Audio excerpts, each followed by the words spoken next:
अरे उस सतरंगी भाई देखो रंजन लइका ओ लइका के का भइल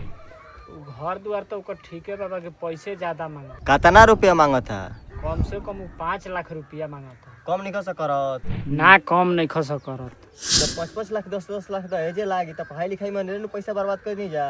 पैसा बार बचैले रहती त दहेज दिया गु रही एकर मतलब हमनी के अधिका कर देते जे बेटी बहन पढ़ा के ना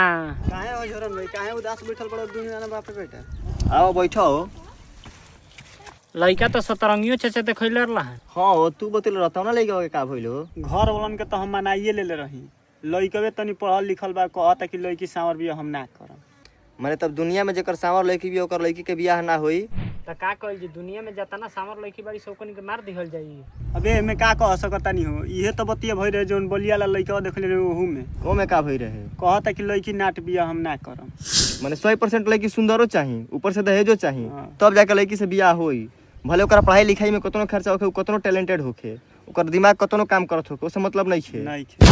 हां ए घरी रुपवे के डिमांड बा भले काहे ना दिमाग में गोबर घोराइल होखे हां उहे लइकी आवत तरी सन त आवते ला सारे लागत तरी सन